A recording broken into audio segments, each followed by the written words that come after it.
Oh, Sean. No, I don't think it's. I'm the worst recruiter. Yes. I just tend to go talk to people too much. He's going. What's Canton now? Probably. See everybody later. It used to be the Bears, wasn't it? I think there were one. Used- There's at high school. Maybe that's high school. Okay, I will now call to order the Jefferson County Development Agency. Yeah, we got books. Yes. It is. It's pared down. Okay. I grabbed a copy from Peggy, so that's the way it came through and it was tough to read and Multiple documents. crooked in the neck. We had our pledge of allegiance and privilege of the floor. Minutes, we have our minutes from our September 9th meeting. I'll make a motion to accept this presented. Second. All in favor, aye? Aye. Opposed? Carries. Page 34, treasurer's report. Yeah, again, good news on this document, 575,000 surplus on the revenue side, and we spent 54,000 less on the expense side, so those are both positives, even though one is a negative. 629,000 revenue over expense surplus, so that's very good. Balance sheet, page 35. Quick assets are about 83,000 lower than prior month. Receivables 236,000 lower than prior month.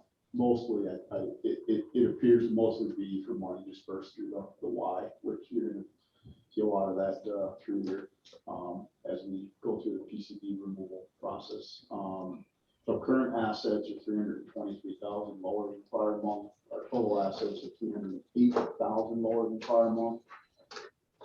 Total liabilities, 239,000 lower than prior month. Total capital is 70,000 lower than prior month. And again, because we're spending money on the remediation project, these numbers are orders of magnitude larger than prior reports. We've got more money being spent, but it's for a good purpose. And it's page 37, another snapshot of the line, and there's also a similar one on page 47, it's the other side of it. It's actually what our abatement project is costing us to date. So 37 is our actual expenses, 47 is kind of the budget of what we're doing for the abatement. Page 44 through 46, there's a couple minor delinquencies. They don't appear to have changed from the prior report. I'm assuming there's a couple that are behind. They're lagging. Okay, all right. They're not significant, but No. yeah, it's kind of the usual, unfortunately. Page 47, as I indicated, we have a running tally of what we're spending, what we're spending with regard to the arsenal abatement. So we made a motion to put so much in an account, which is a tally of going down through. I had one question, and I don't know how hard this would be. Would it be hard, maybe towards the bottom of the sheet, to show? I mean, I know our budget was not approved, but like maybe the bigger things, like we put a budget in for Paradigm, and we put a budget in for personnel. I couldn't think of the other name. Is it hard to just maybe throw something at the bottom that we allowed, whatever, 500,000 for Bernie car, and we allowed 1.4 million for just a tally at the bottom? Just Yeah, like I budgeted? could probably. Okay. All the other things are just, they're, I don't want to say inconsequential, but they're expenses that are necessary. I suppose we'll know we exceeded the budget if we Run run out of money. Yeah. Agreed, you're making, That's the easy answer. so you're making me treasurer of the year, we're gonna run out. Miles already spent it all. No, I think just because, what Dave said, if there are some things that are positive, it shows up a little bit better than if, Paradigm, we budgeted 1.2 million, and we end up spending 800. I think that a quick snapshot to say, hey, we either did less work, which is not the right answer because the state wouldn't let us do that, or we economize the. Yeah, I'll try to add a separate. Probably two, I Yeah. think there's only three major vendors Yeah. involved with this. That's the only suggestion on that. That would probably be Yeah, a. I can prove this up. I need to capture it in total with canceled checks and everything. Yeah, this part is fine. Just then throw a little text box at the bottom, and there's probably only three major vendors that were making up the original amount that we resolved to put into this account. That was the treasurer's report. I would make a motion to accept it as I presented. I have a motion, do I have a second? Yes. All in favor, aye? Aye. Opposed? Carries. Thank you. Nominating committee. Okay. So.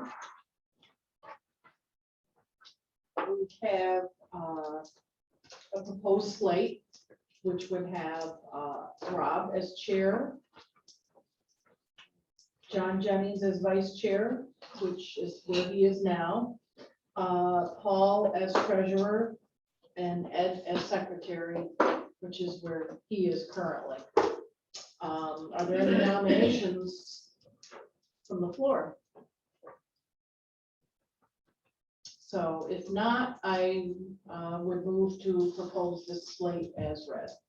Do I have a second? Second. All in favor, aye? Aye. Opposed? Motion carries. Thank you. Should we do the same motion for the signature? Signing. Yes. Can I have a motion that, I'll make a motion. I'll make a motion to allow Dave to continue that signing authority. Second. Dave conversations. Do you have anyone else besides Dave? I think the rest of the executive committee, right? Yeah. Okay, so we'll- Or kind of thinks the whole board should theoretically.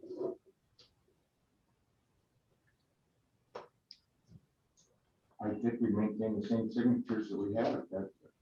That's where we're going. Okay. Yeah, I mean, if So we have a motion and a second. All in favor, aye? Aye.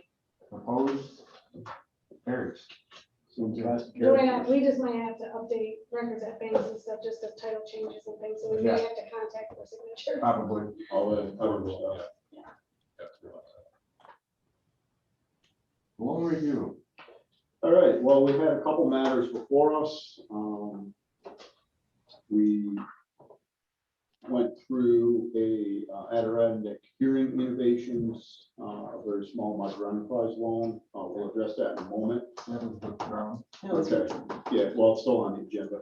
That's the only reason I bring it up. Yeah, I thought it was gonna be withdrawn. I was gonna bring that up separately. So we have since withdrawn that from this agenda, but it was heard at loan review. And then few matters, the packet's been withdrawn. Yeah, the for- packet already been sent, but she's got to sort out some paperwork Yeah. issues. with the So, fund. yeah, so it's not on our board agenda for today, but we did hear it at loan review, and then since then we learned, we had some incomplete information that we're still sorting out. With regards to other items that were discussed during loan review, they show up later. It was MLR Realty, which is Renzi, and then 31606 Phelps Mills LLC Lifestock, which Scott's on. They have a packet later. So those were debated and discussed, and they were moved to the full board for consideration, and you'll hear some resolutions later in this meeting for those. Okay. Unfinished business. 146 Arsenal. Do you need any- Just that the building's been cleared and they're prepping out for removing carpet and floor tiles and beginning the remediation aspect of it. So they keep moving. Yeah. I had one thing before you go to Norbit that's kind of unfinished, and I brought it up on the last one. We brought up the NOAA consideration for marine sanctuary, so the draft environmental impact statement is closed.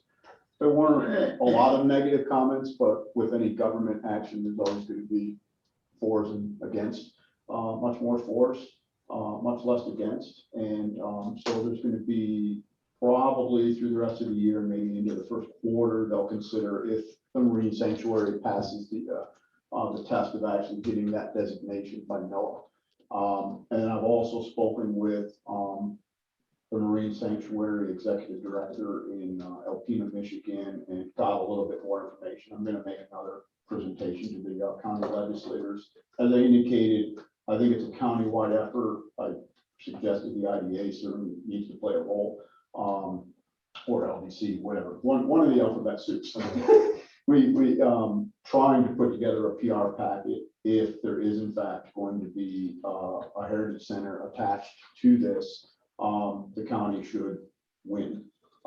We're competing against Oswego, Cayuga, and there's another county. The one in Putneyville, I can't think, the one, Wayne, yeah, Wayne, I could not think of the county. So it's early days. I did find out, and I think this is possibly to our benefit. When NOAA looks at these, they actually use a federal bidding process through the GSA, and I think through our connections with Fort Drum, we might actually understand a little bit better how that all works and how we can present for the county, if this agency is in fact involved, to leverage the Fort Drum aspect of this through the GSA. That's all I'm thinking Well, about. that's I mean, the point. We could we're, have we're the only county that actually has a national base installation. Well, and also, we help support the Procurement Technical Assistance Center, which is housed at the chamber. I just throw that out. I'm having another meeting with our informal group, and I'm gonna try to start meetings with some of the towns, that, I think could be considerations for potential. So anyway, more volunteer stuff. I got nothing better to do at work, so I'm just gonna do this in the evenings. Well, kudos to you, because I think that's a great fit. It's like, huge asset for us. The more people paying taxes that I don't have to pay, the better off we are. But that was it. Thank you. Norbert? Yeah, so, actually, I think Dave Norton was actually our first, before, or it was actually our first application. Oh, it was the first actual pilot we did, but Norton was the first one that could come to with a pilot application.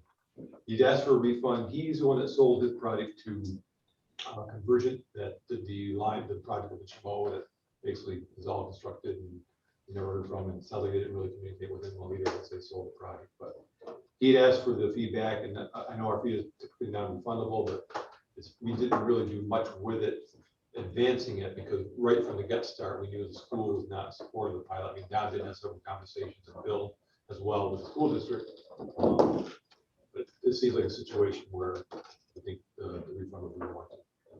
And the last time this came up, and I can't remember the applicant that we also did a refund. We did a little bit more, but we kept it very. Yeah, amount. because we ended up doing 4 projects with them, and it was next year, but 2 of them didn't go forward. Okay.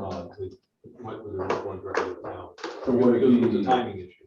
be appropriate to keep 500, or are you just saying we didn't really do enough to warrant? I think, Keeping any I of think it. in this case, I just. Okay, so I mean, your recommendation is give it all back. I couldn't remember it. This is like so long ago. Yeah. Well, yeah, back mid It's like a year and a half ago. Yeah, really 2019. I mean, you're more kind than I am. What's that? Well, I understand the purpose of, like, it didn't really go very far, but I personally don't think we should get everything back. You're probably thinking zero.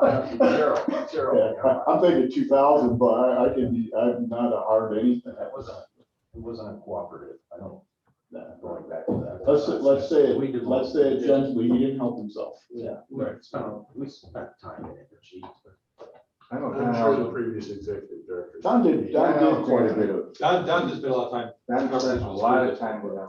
Yeah. A lot of time back and Listen, forth. we decided that we're not going to extend benefits to the project because they started construction substantially. They misled the previous CEO, their attorney said, oh, we're just clearing and grubbing, which would have been fine with me, but at the same time, they were installing stuff. I think it makes more sense to wash our hands of everything related to that project and let them go their own way. And washing your hands is giving them his refund back. No, listen, I understand what you're saying. My initial reaction, we don't give them anything back. But then then I can see them trying to say, well, we have an application. We bought the project from Norbert, we got an application. We're trying to get out of this. So. Well, it's Norton's asking for a refund, not Convergent. My opinion would be keep 500, and I think that's fair. I mean, that's just my opinion. It's not 0, but it's not 2,500. I mean, it's just whether, but I think just keeping something is. We spent staff time. Yeah, we did. And, I I can be convinced to go to 2,500 or 0. I'm just saying, I think to set a precedent of giving it all back, and just saying we did nothing. Don did a You're right. tremendous amount on that project. We sat in this board and had an hour presentation. I'm moving on Untitled Chapter. I was just gonna say, so let's meet in the middle and do half. Okay, we have a motion to refund half the application. And that's 1,250, is that? Yep. No. We have a second I'll make a second. on the motion. All in favor, aye? I, Motion carries.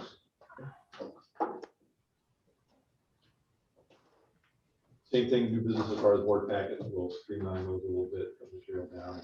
Same thing with that for changing fiscal year. the question on the same, Peggy or Joy, I don't remember who said the last board packet. When you send a link, it's a heck of a lot easier, for me, it's a heck of a lot easier to retrieve that stuff off a link versus. Well, I had to do that because it was so large. Okay, but that is actually a lot easier. I find it easier to retrieve it because I don't use my tablet. I do everything off my It's another phone. option. Yeah, okay. I mean, if that's not a lot of extra work for you. No, I just have to remember to do it. I tend to forward everything to my company computer and then print it or review it from there because I don't find the tablet very easy to review stuff, and I'm certainly not gonna look at it on my phone. So, I mean, if nobody else opposes to the link, it makes it a lot. I gotta forward. I just send email. it because I have like 4 or 5 different things I have to do with it, so I'll just add a link to the email in addition to everything. Because when they are big, it's kind of hard to forward.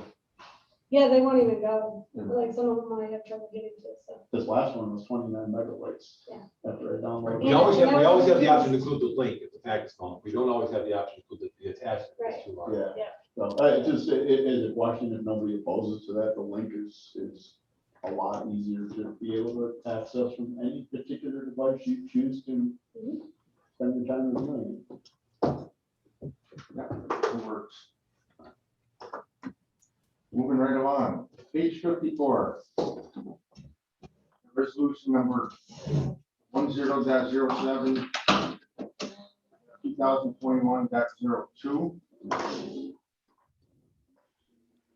Oh, 01, okay. Resolution of Jefferson County Industrial Development Agency, the agency accepting an application submitted by MLR Realty LLC for itself and or on behalf of one or more entities to be formed collectively the company with respect to a certain project as described below.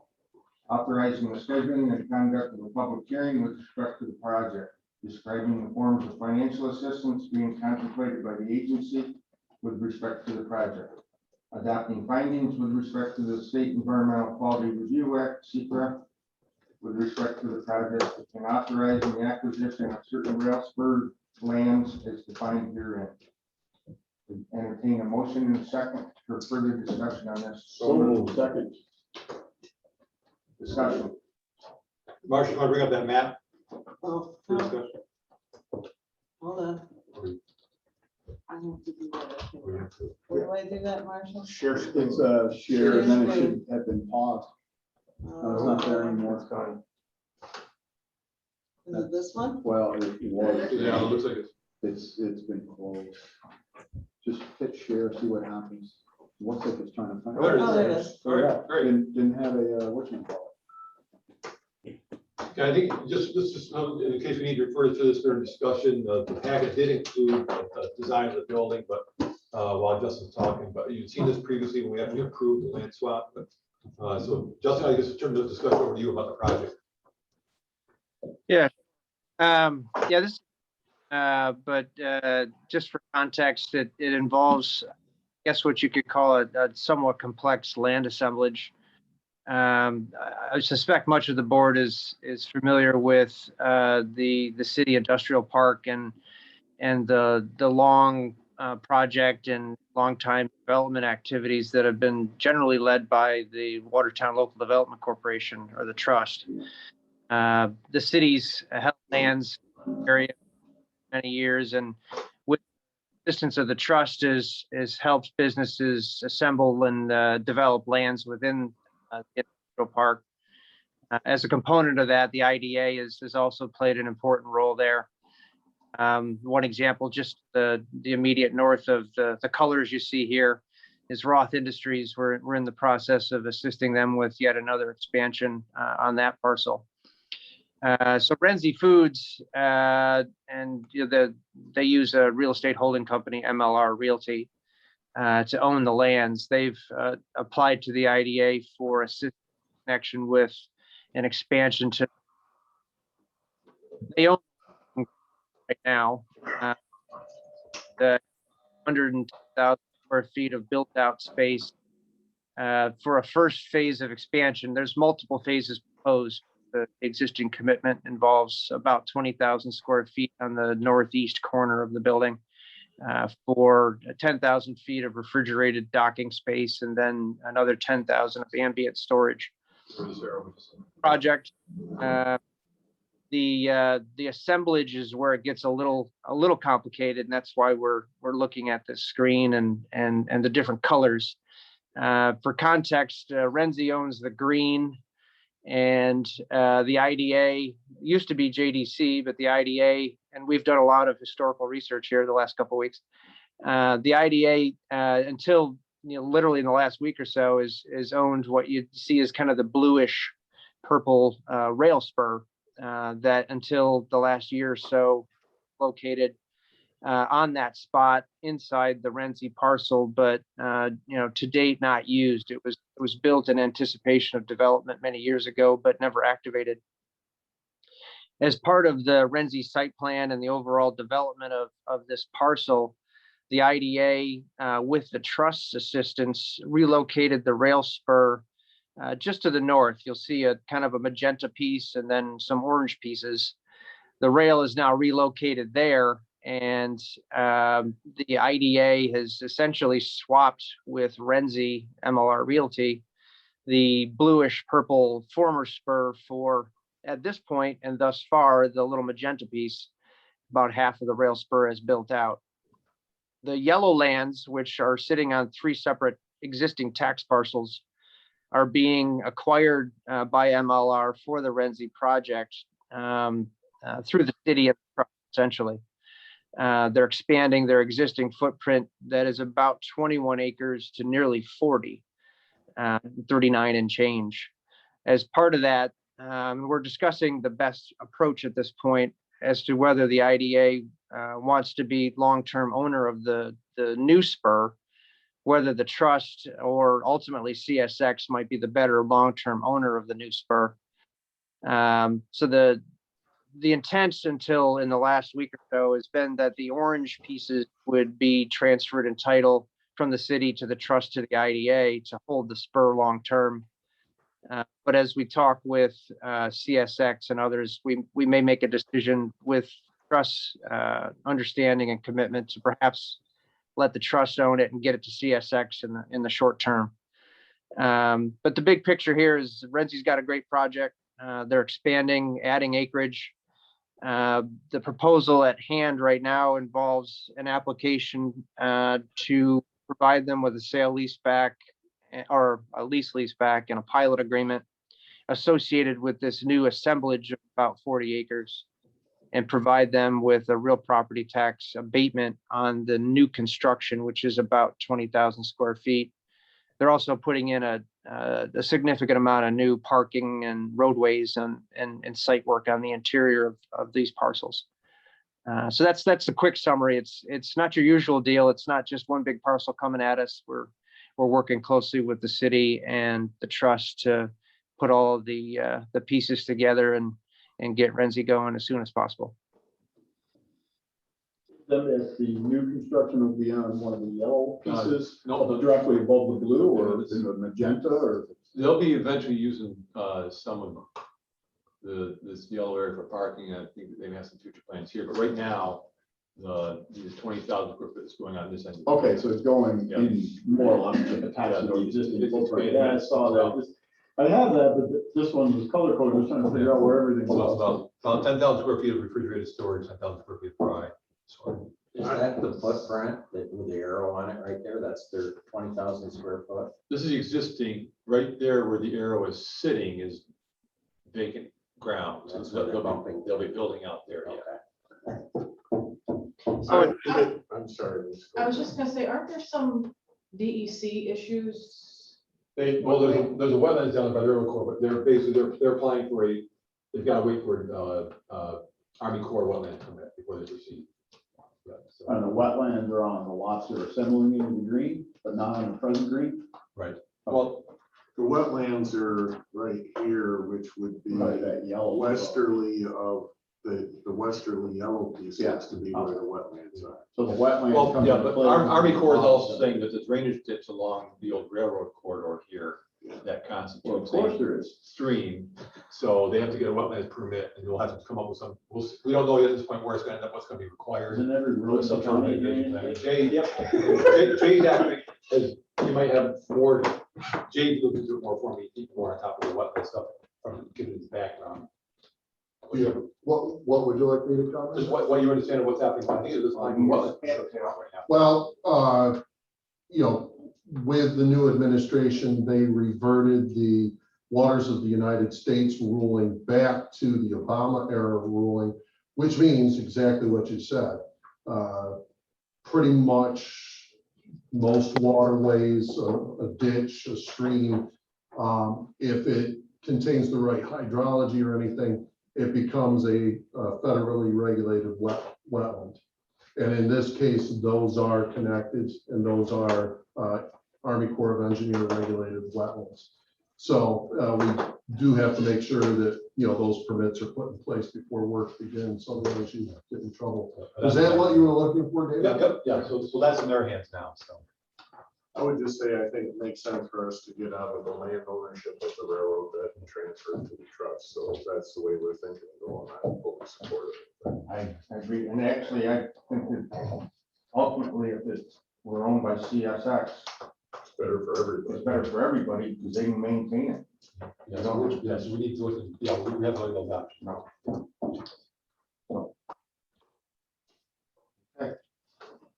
Stop sharing. Does Renzi have any plans at all to utilize that rail spur in any of their? future None pending at this point.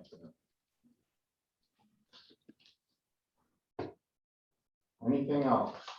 On the resolution, roll call vote, please. Dave, Yes. John is absent, Rob, Yes. Ed, Yes. Bill, Yes. Lisa, Yes. Paul. Yes. Resolution carries. Thank you. Page 71 of our packet, we have resolution 10.07.2021.03. The resolution of Jefferson County Industrial Development Agency accepting an application submitted by 31606 Phelps Mills LLC with respect to a certain project as described below. Authorizing the scheduling and conduct of a public hearing with respect to the project, describing the forms of financial assistance being contemplated by the agency, adopting findings with respect to the State Environmental Quality Review Act, (SECRA), and authorizing the negotiation of certain agreements related to the project. I have a motion and a second for further discussion on this project. So Second.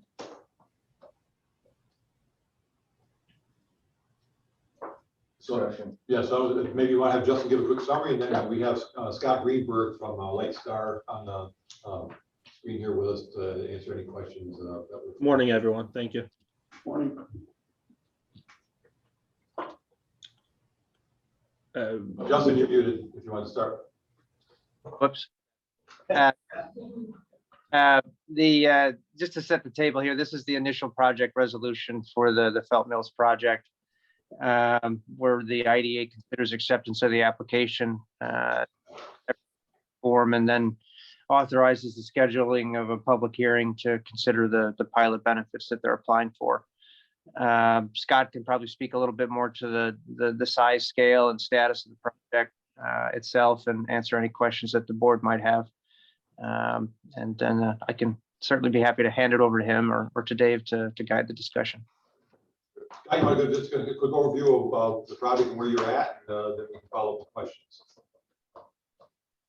I'm sorry, Dave, that you wanted me to tell you a little bit about the project? Yeah, just Yeah, just a quick overview of the project, and then we'll follow that up with questions that the board might have.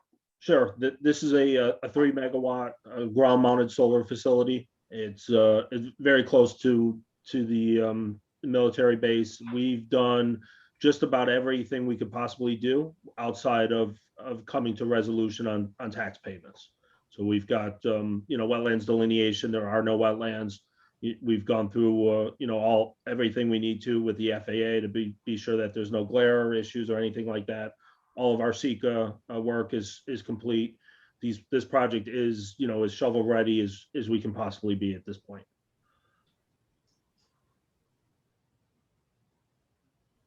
Questions? Are you, you're actually the constructor? No, so Lightstar Renewables is a solar developer. We will go ahead and do greenfield development. So that means that we've reached out to the landowner in the past and put together a lease option with them. We go through the permitting process, but we would then subcontract out the actual installation.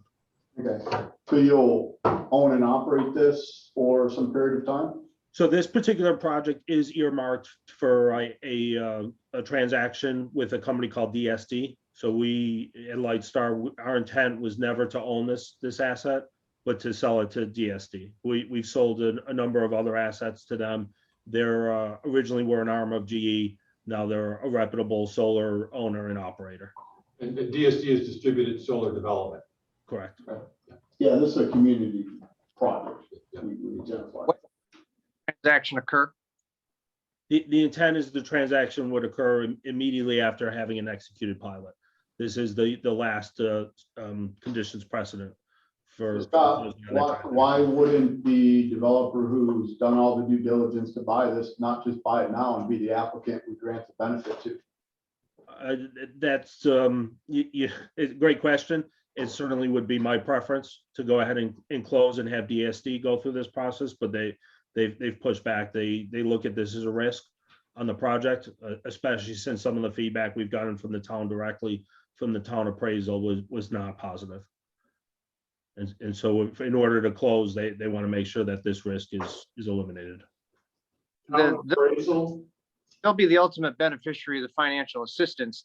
We need an application from them. They need to certify all the things in the application regarding regulatory issues, criminal issues, background tax issues.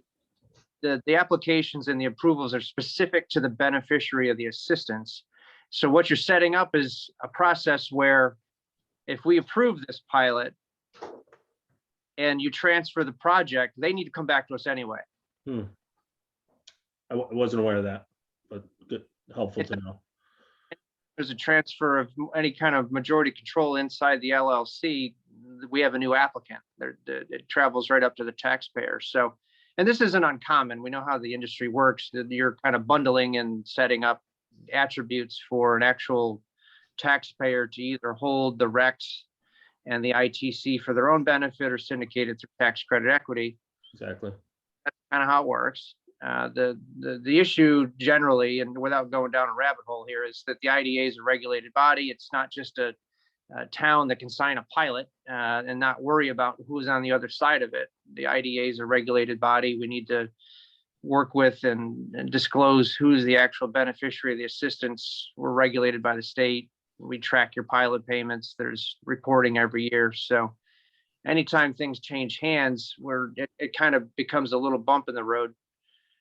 If I would ask, and your counterparty, if they'd be willing to take the IDA's authorization and have comfort in it, because there's a process. If you want to close on the pilot, you're eating all the expenses and then getting reimbursed, I think, by your buyer. And so I would hope, and probably charging a premium, which is a whole nother issue that the board's looking at right now. If at some point, I mean, you want to close on the pilot and start constructing, and then transfer upon commissioning, or do they want to take it right from the start and build it under their ownership? Yeah, the current arrangement is DSD would close on the project, acquire a pre-construction, and it would be them that does install it. Like giving a pilot to a bank, basically. Yeah. I mean, you're essentially financing early development. You put some equity in the project, they did confirm that to us. But I guess I'll say it in my own terms, basically monetizing grants, which we understand the industry does that. It's not a criticism, but you're essentially a bank and you've got a concept and an idea and you've done some work to get land development rights. And that's all going to be monetized. And again, not a criticism. It's certainly done within the industry, but I'm much more comfortable dealing with the ultimate end user because whoever is doing the construction is who we want their skin on this table. You disappear as soon as you get a paycheck and move on and, develop the next project. And again, I'm not trying to be critical, Scott. Understood. We've traditionally done it. Now, if this were, you have to build it, you're taking all the construction risk, and we've got later today, we've got 2 projects that are transferring ownership, some period of time after we close.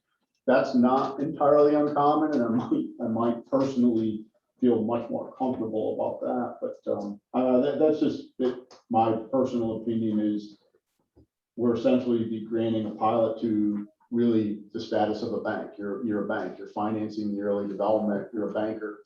I know you don't want to be characterized that term, but you essentially are doing that. That's my 2 cents. So, Justin, just understand what you You don't like my comments? My phone doesn't. Justin, you said something about hopefully they would be comfortable with the resolutions. Are you saying we can do the initial resolution today or not, and then amend the application before we do anything further, or not do anything today? Well, we can start the process. We have an applicant in front of us Right. who's things that you need due diligence on. Yep. Yeah, I'm certain there aren't any major criminal investigations or tax liens or regulatory issues themselves, but we have the applicant in front of us giving those certifications. If someone else steps into their shoes, what good are those? Right. Project cost going to change? Does this application actually reflect the premium being paid upon a transfer of the membership interest rights? Things change in projects over time. From a practical standpoint, we can start our process. We can approve this applicant's application and project after the public hearing. But if someone else shows up at the closing table, we're back to the board to approve an assignment, with which is just as much a contingency as the project not being approved in the first place. So it's really up to the applicant to determine what the comfort level of their buyer is to come in and stand in their shoes. What's the harm? They're going to have to do it anyway. If they're not willing to sign an IDA application, are they really committed to building the project in the first place? That would be kind of my first question. And why do they have to use the blocker of the developer? Why can't they just come to you and say, hi, I'm going to build this thing and I'd like the actual financial assistance? So that it's a philosophical thing. Right, yeah, so if we did an initial authorizing resolution today, in the meantime, we would get an updated application. Do we do another initial authorizing resolution with the new applicant, or? No, I don't think so. We would just, forward to the final resolution. we could just amend it.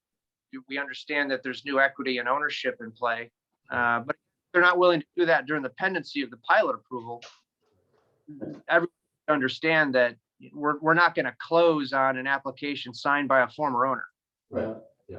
Justin, would it be, if we were to consider this application as it is, and then what we've just discussed, would it be double the amount of work for both you and the board to actually go through the motions of this initial application, but then have the real builder and owner stepping forward at some point once they got the comfort that there was a pilot at the end of the rainbow?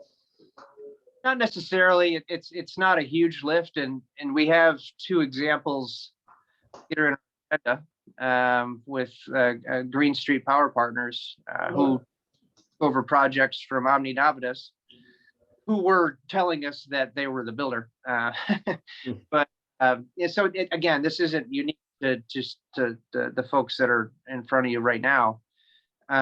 What we're attending to later in the agenda today is an example of an applicant coming to you, getting a fully approved project, and telling you, 9 months later at 95% construction completion that somebody else owns the project.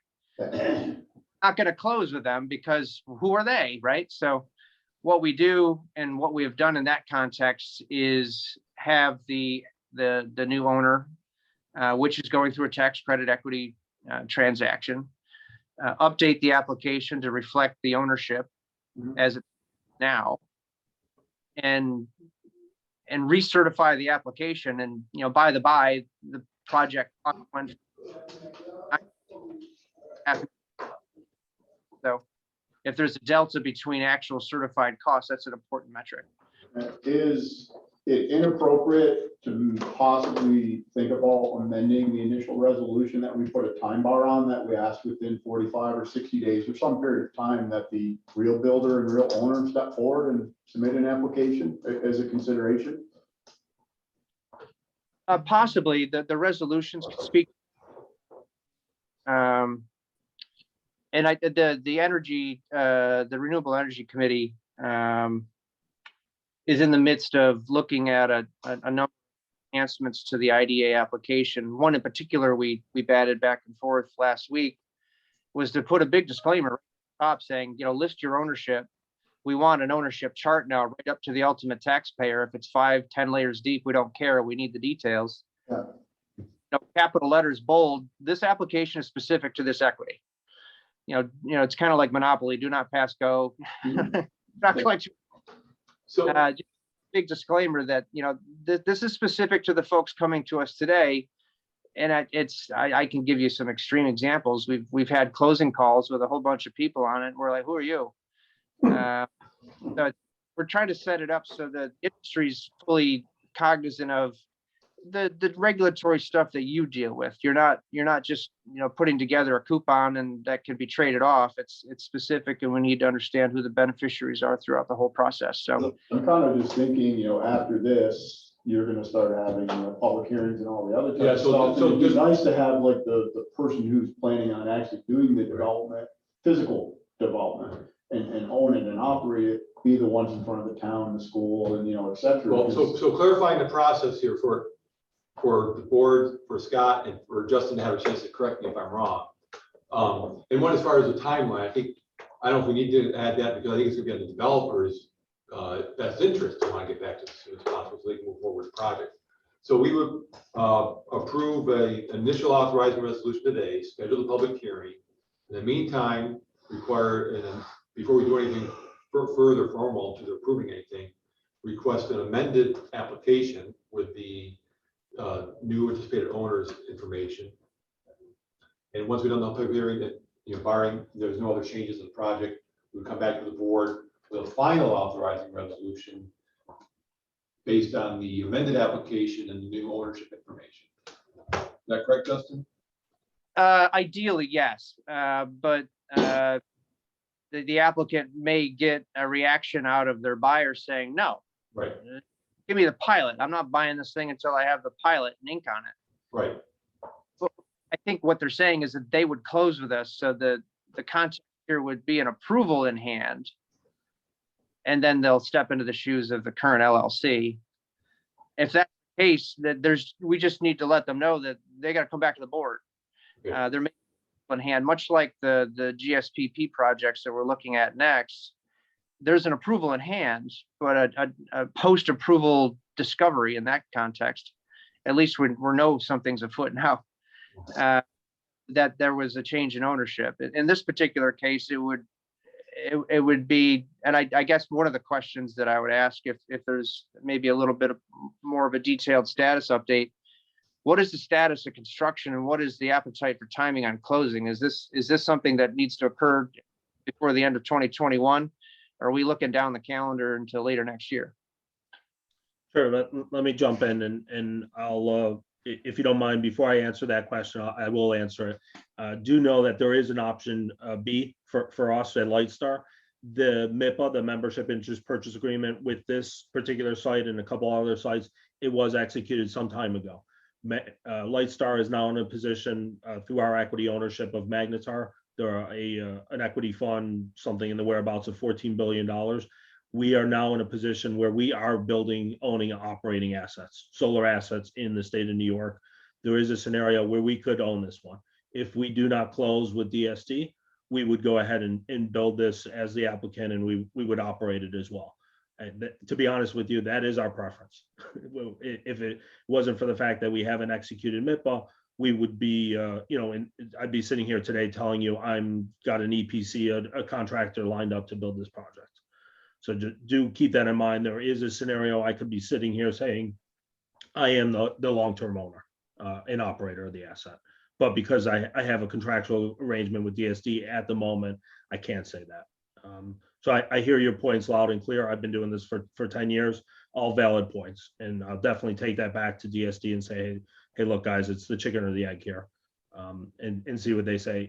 If that blows up the deal from the perspective where they say, all right, you're not going to meet the CP, we don't want to move forward, that actually helps Lightstar. And I would sit in front of you again and saying, hey, we're going to operate this thing.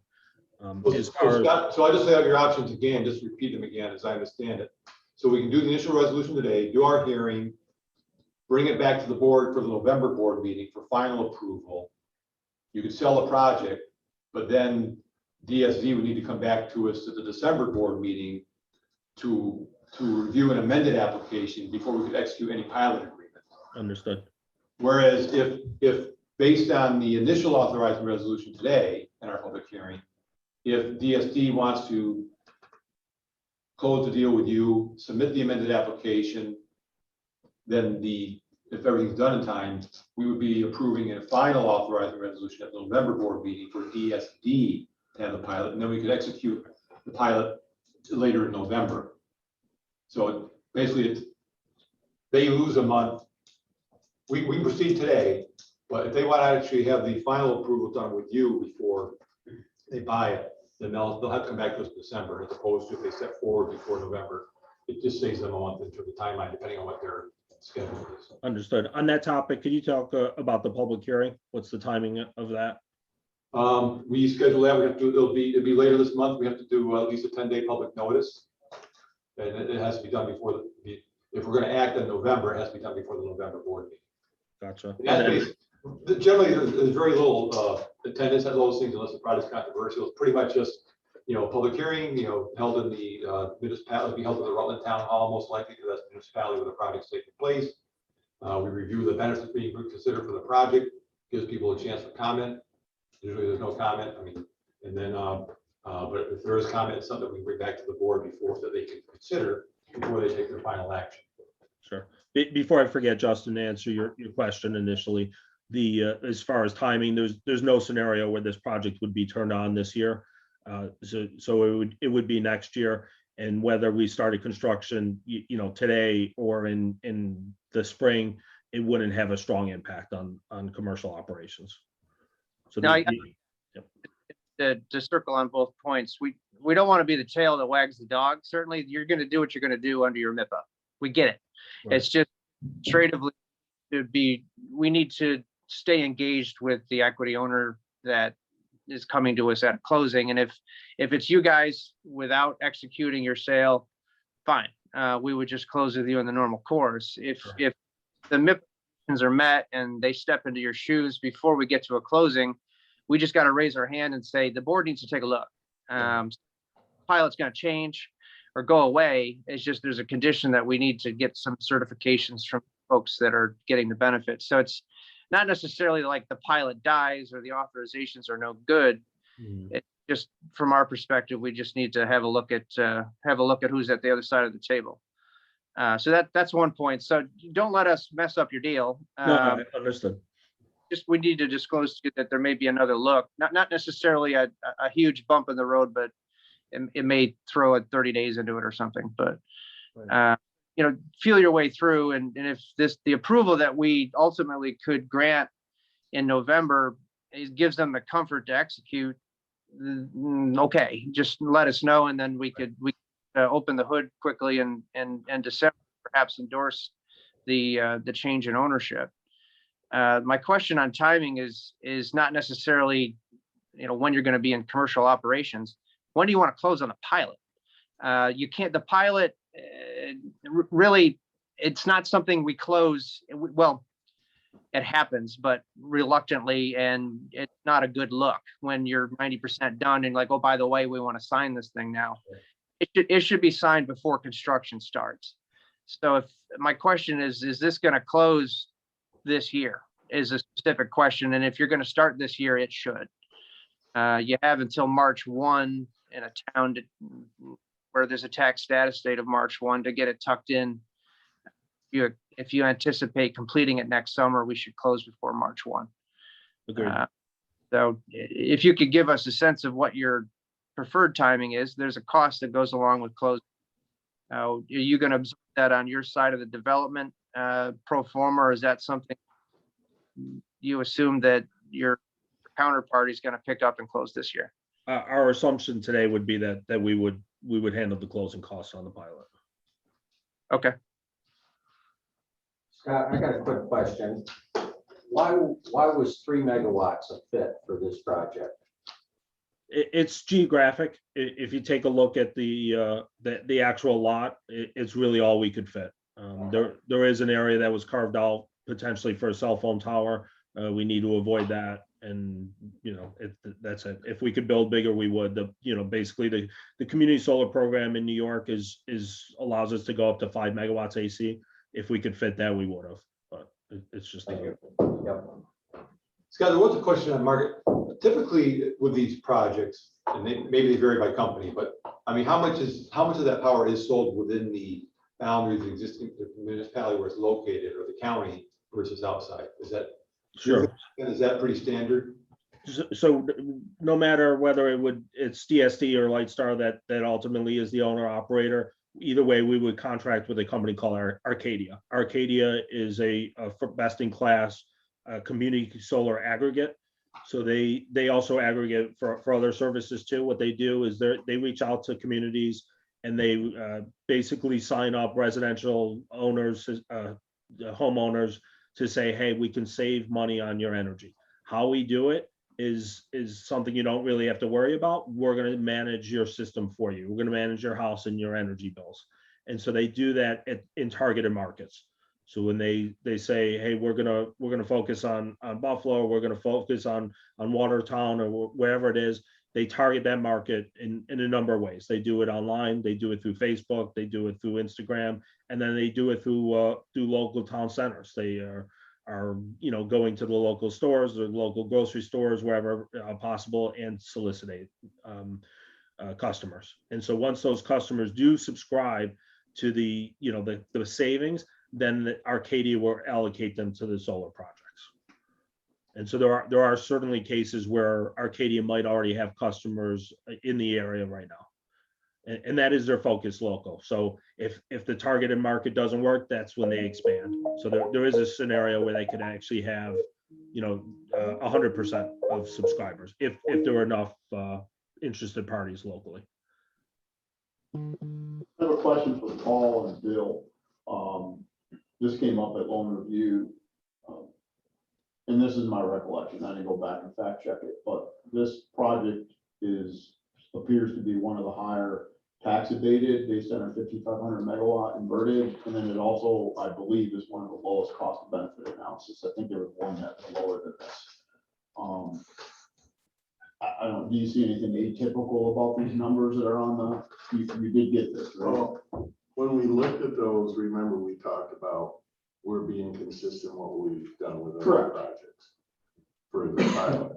And we have taken out of the UTEP the 50%, and that's one of the reasons I think I spoke that we need to be consistent with what we've done for other community solars. Okay. I guess it's our estimation of the amount of abatement with the new state regulations.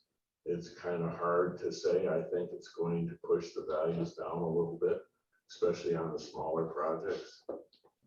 So it's kind of hard to say whether it's meeting our previous guidelines of 50% of tax abatement. But it's meeting the 5,500 megawatt, and just these numbers come out the way they come. I mean, Yeah. the math is, Right. The correct math is here, just This is a little as high. far as the amount of abatement. The effective tax rate in this jurisdiction is a little higher than some of the other ones we've worked into. So, and I know we don't really try to achieve to that 50. I don't think we've ever gotten there. I think it's been in the high 30s, to low 40s at best. I think with the OIA projects, when you added in the special district taxes, we just made that. Yeah. But This one is 1/4 of that, so, well, not a quarter, but it's rather high with regard to abatement, but the math's the math, and it does appear to be, if it's politically correct to say low value land is not being used for any other greater purpose, so it increases the taxes in that jurisdiction, but the cost of benefit analysis is rather low compared to some of the prior ones we've seen. And I think it's just because the abatement is so high that I think once the new state guidelines come out, we're gonna have to do some soul searching on where we go based upon what the project's full value is. And especially when we hit the utility scale ones, at least with community solars, there's an opportunity for local. No, and I think residents to save on their bills. the positives are, the energy is being sold locally to a community. It's close to Fort Drum, so there's a lot of Fort Drum families that would certainly benefit from this. And the land is what, it says wooded. I mean, it's not a high value plot of land by all appearances. So all of those are the pluses. And I'm a math person, so I look at the math and I'm like, this is like the worst numbers that we've seen to date. I just got two quick questions for Scott. The first one is I've talked to a lot of people about solar and I said, why don't you sign up for it? And there seems to be a general reluctance because you go from National Grid being the people that bill you to, let's say, Arcadia being the ones that send you your electrical bill. Have you noticed in the industry that there's a reluctance on primarily residential properties to make that type of jump? No, Arcadia, like I said, they are the market leader because what they're doing is making sure that customers and users, like those Fort Drum families, they are not getting two bills. So they take over the National Grid invoice. They'll pay that invoice on their behalf, and ultimately the end user gets one bill. It's from Arcadia. It's got the component of solar on it. It's got N-Grid, and it becomes very streamlined. And from an end standpoint, it gives people visibility that they didn't have before, which is personally, I live in Jersey, so it's, say what you want about us Jersey folks, but I am a subscriber of Arcadia. So I get that bill. I know exactly what it looks like. I did it not to save money, but to understand what Arcadia is doing. And they're doing a really good job. They're really transparent about it. There are other subscription aggregators that I've worked with that don't do that, right? Not all of them. Utilities. I've talked to, there seemed to be a reluctance to make that type of switch. Our goal would be to get as many people in Jefferson County taking advantage of the 8 or 10 projects we have, so the savings stay local. So I just wonder, I have seen some of Arcadia's flyers and emails and stuff like that. So I think I'm in a different district. no, So is it like, so many cars get their power from the next project? No, yeah, they don't have to be in your town. I think the community solar, it's anywhere in National Grid service territory, anyone in service territory can sign up for it. There is legislation at the state level to allow cross utility sale of energy that actually would allow people from downstate to subscribe to a solar facility upstate, but that's not in place today. So you mentioned town appraisal. Has the town done an appraisal, or is that just discussions with the town officials on what they're going to appraise the project? There was a lot of discussion with the town on the appraisal. The town did not provide an appraisal. We did. On behalf of the town, we went out to a reputable company. We paid for the appraisal. That appraisal came in at 8.5 million or so. And that's based on not the build cost, but the future revenue of the solar facility. That appraisal was never reviewed by the town. So on many occasions, over and over again, I tried to work with the town appraisal to say, please review the document, confirm that you agree with the appraisal value. And we just never got there. You got an appraised value on a 3 megawatt facility, $8 million. 8.5.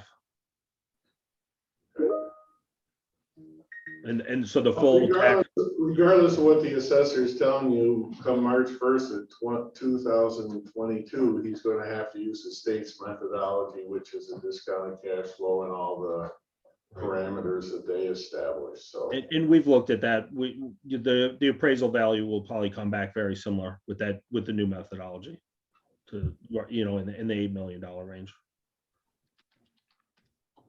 I have no further questions. I'm comfortable following Justin's lead that we can move forward with this I just have one resolution. quick question. If I was always under the understanding that the 10% discount was on your power usage. But I just received a flyer that it says it's their power and distribution. So your total bill is 10%. Is that right, Scott, or? Yeah, absolutely. So, you know, your bill today is made up of multiple components. It's distribution as well as generation. And so both of those pieces are being offset by solar. Delivery is the biggest chunk of your bill. That's right. Bill's retirement account just went down. Yeah. You know, that's not to help the utilities. That was put in place by a NYSERDA, but you know, how the program was set up to make sure that the real cost of energy was offset and not just the generation side. Okay, I think it's time to move on. On the resolution. Roll call vote, please. Rob, Yes. Dave, Yes. John is absent, Bill, Yes. Lisa, Yes. Ed, Yes. Paul. Yes. Resolution carries. Thank you. Thanks, Scott. Thanks, Scott. Thank you. Anything else you need from me, or should I say? We'll keep you posted. We'll get the hearing scheduled, let you know when that is. And you just keep us posted on your preferred timeline as things move along as well. Thank you so much. Great, thanks. I now have resolution numbers 10.07.2021.04. It's a resolution of Jefferson County Industrial Development Agency, the agency authorizing an assignment request received from DSPP 24658 County Route 47 North LLC, the company, in connection with a certain project as more fully described below. To be undertaken by the agency and the company, and authorizing the execution and delivery of documents with respect to the same. I have a motion and a second for further discussion on this resolution. Yes. Second. Third. Discussion. Hey, this is just a simple assignment, right? Yes, It's just going to GSPP Hold Co. I guess it's on the second one. And Just one thing to note is the project costs have actually gone up. $800,000 that just increases our fee. yeah, I was gonna ask, so we're collecting a small fee because of the difference in the project at the time of the initial resolution, not because of the assignment? Like the assignment, there's no fee for the reassignment? No, the fee will be based on the project cost. That close. Yeah. Okay, and that's where we are now? Yes. Okay. We have an additional fee to bill on all of the. Yeah, we had to build legal fees, right? But I mean, what I brought up earlier in the Energy Committee, because this is an assignment, normally we wouldn't collect another fee except the $2,500 for the new application. No. But we did collect $2,500 for the new application? No, we're basically, we've never charged for the amended application. They should pay for the initial application, and then there's our fee, but if they need to amend the application, there's not a new fee. It's from a different, I guess, because it's selling into the last discussion we had. I mean, I guess Justin already said our initial percentages are very robust. Well, the way we look at it is it's the same product with new owners. Okay, So, but it gets adjusted, netted out, Yes. how we actually know the real. Yes. Okay. Anything else? On the resolution, roll call vote, please. Rob, Yes. Dave, Yes. John is absent, Bill, Yes. Lisa, Yes. Ed, Yes. Paul. Yes. Resolution carries. Thank you. We now have resolution 10.07.2021.05. Resolution of the Jefferson County Industrial Development Agency, the agency authorizing an assignment request received from GSPP 2 course 58 County Route 47 South LLC, the company, in connection with a certain project as more fully described below, to be undertaken by the agency and the company, and authorizing the execution and delivery of documents with respect to the same. I entertain a motion and a second on this So resolution. moved. Second. Any discussion? I have one thing to say. It's the last one I have to read. Roll call vote, please. Rob, Yes. Dave, Yes. John is absent, Bill, Yes.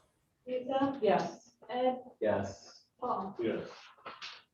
Resolution carries. Can I just was, as we're sitting here and I'm thinking about this, maybe this could be under new business, but I think the bylaws don't mention anything about if the president can be an immediate past president or be on the executive committee.